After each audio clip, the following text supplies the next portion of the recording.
So high বন্ধুরা, আজকে চলে এসেছি নতুন একটা ভয়েস চেঞ্জ নিয়ে, যেটা দেওয়া আছে প্রেজেন্ট কন্টিনিউয়াস টেন্সে।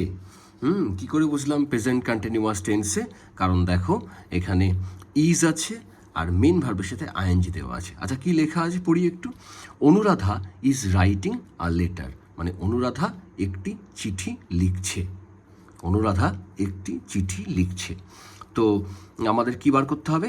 Subject, helping verb, mid verb, object, এই তিনটে জিনিস।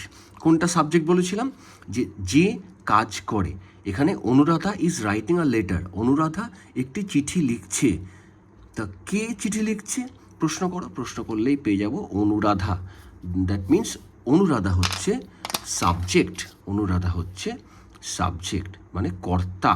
অনুরাধা হচ্ছে কর্তা, এই বাক্যের কর্তা অনুরাধা, সাবজেক্ট অনুরাধা। তারপরে দেখো ইজ আছে। ইজ মানে কি? Helping verb. ইজ মানে হচ্ছে হেল্পিং ভার্ব, অক্সিলারি ভার্ব, ঠিক আছে। তারপরে হচ্ছে রাইটিং মানে মেন ভার্ব, রাইটিং হচ্ছে মেন ভার্ব। এবার প্রশ্ন করো, মেন ভার্বকে কি বা কাকে দিয়ে প্রশ্ন করতে হবে? অবজেক্ট পেয়ে যাব। অনুরাধা লিখছে, অনুরাধা কি লিখছে? কি দিয়ে প্রশ্ন করো? অনুরাধা লিখছে, অনুরাধা কি লিখছে?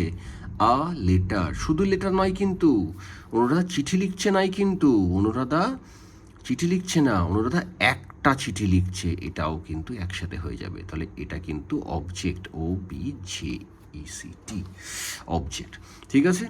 তার মানে এখানে কি আসবে অ্যান্সারের ক্ষেত্রে? আমরা কি বলেছি আগে? ফার্স্টে কি আনবো? অবজেক্টটা আমাদের সাবজেক্ট হবে। 1 নম্বর নিয়ম, অবজেক্টটা সাবজেক্ট হিসাবে পরিণত হবে। অবজেক্ট কি আছে এখানে? A letter. আমি এখানে লিখে দেবো আ লেটার, আ লেটার, ঠিক আছে। তারপরে কিসের কাজ? 2 নাম্বার হচ্ছে হেল্পিং ভার্বের কাজ। হেল্পিং ভার্ব এখানে কি আছে দেখো? ইজ আছে। ইজ মানে আমরা প্লেন বুঝতে পারছি এটা ইজ, MIS কোন টেন্সে বসে বলো? প্রেজেন্ট টেন্সে। তার মানে এটা প্রেজেন্ট টেন্সেই দেওয়া আছে, ঠিক আছে। তাহলে প্রেজেন্ট টেন্স মানে অনুরাধার সাথে ইজ বসেছে মানেই যে আ লেটারের সাথে ইজ বসবে সেরকম সেই ইজই বসবে তা নয় কিন্তু। মাথায় রাখতে হবে প্রেজেন্ট টেন্সে কী কী হেল্পিং ভার্ব আসে?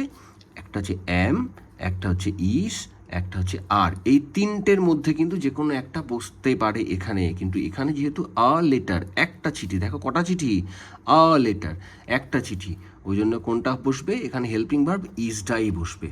যদি এখানে 2 লেটার্স বা লেটার্স বা 10 লেটার্স থাকতো, 10টা চিঠি, অনেকগুলো চিঠি, তখন কিন্তু আর বসতো। এখানে ইজ থাকা মানেই যে এখানেও ইজ বসবে তা কিন্তু নয়। তাহলে এখানে কি করবো? তা আমরা এখানে ইজটা হেল্পিং ভার্ব হিসেবে লিখলাম। এইবার দেখো যেটা এক্সট্রা একটা পার্ট কি আছে দেখো, মেন ভার্ব। মেন ভার্ব কি আছে? রাইট। রাইটের সাথে দেখো তো কি আছে? আইএনজি আছে এখানে। এই আইএনজিটাকে আমাকে বার করে আনতে হবে। তার জন্য এই যে বি ভার্ব, ইজের পরেই, ইজ মানে কি? হেল্পিং ভার্ব, হেল্পিং ভার্বের পরেই কিন্তু বি ভার্ব, তার সাথে এই আইএনজিটা ইনক্লুড করে দাও। এই দেখো অ্যাড করে দাও, বিং। আর লেটার ইজ বিং, বিং কিন্তু আসবেই। কেন আসবে? যেহেতু প্রেজেন্ট কন্টিনিউয়াস টেন্স কিংবা পাস্ট কন্টিনিউয়াস টেন্স, সেই সমস্ত শব্দের ক্ষেত্রে মানে মেন ভার্বের শব্দের ক্ষেত্রে কিন্তু তোমার আইএনজি যুক্ত হয়। এই আইএনজিটাকে বার করে আনার জন্য বিং শব্দটা আসবেই, আসবেই, আসবেই, না হলে কিন্তু ভুল হয়ে যাবে। আর লেটার ইজ বিং এটুকু পেলাম। এইবার আমাদের কাজ হচ্ছে কি? মেন ভার্ব মানে ভার্বের থার্ড ফর্মের কাজ। ভার্বের থার্ড ফর্ম কী করে বার করবো আমরা? প্রেজেন্ট কি বলো তো? প্রেজেন্ট হচ্ছে রাইট, রাইট মানে লেখা, তাই তো? এটা হচ্ছে প্রেজেন্ট টেন্স, এটা কি? Present tense. আচ্ছা, এবার পাস্ট টেন্স কি হবে? রাইটের পাস্ট কি হয়? রোট, WROTE। আর থার্ড ফর্ম কি হয় মানে V3 বা পাস্ট পার্টিসিপল কি হয়? Written, WRITTEN। অনেকে কিন্তু ভুল করো, এটা WRITEN করে দাও, হবে না, WRITTEN, ঠিক আছে। আচ্ছা, তাহলে রাইট, রোট, রিটেন আমরা পেয়ে গেলাম। রাইট মানে লিখি, তাই তো? আই রাইট মানে আমি লিখি, আই রোট মানে আমি লিখেছিলাম, ইউ রাইট মানে তুমি লেখো, ইউ রোট মানে তুমি লিখেছিলে, ঠিক আছে। এইভাবে তাহলে কি পেলাম আমরা? আর লেটার ইজ বিং। এবার থার্ড ফর্ম কি মেন ভার্বের? এই যে রিটেন, এই আইএনজি কিন্তু আর কাজ নেই আইএনজির, আইএনজি কিন্তু আমরা বার করে এনেছি। তাহলে এখন কি লিখবো? Written, WRITTEN, written. আর লেটার ইজ রিটেন। এবার কি লিখবো?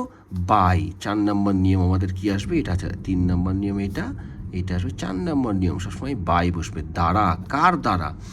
বাই। এবার কি? ওই বাক্যের উপরের বাক্যে যে সাবজেক্ট আছে সেটা এখানে অবজেক্ট হিসেবে ট্রিট হবে। কি আছে? অনুরাধা, অ্যাজ ইট ইজ নামটা আমরা বসিয়ে দেবো, অনুরাধা। অনুরাধা বোঝা গেছে? না বুঝতে পারলে অবশ্যই কমেন্ট করে জানাবে। Thank you.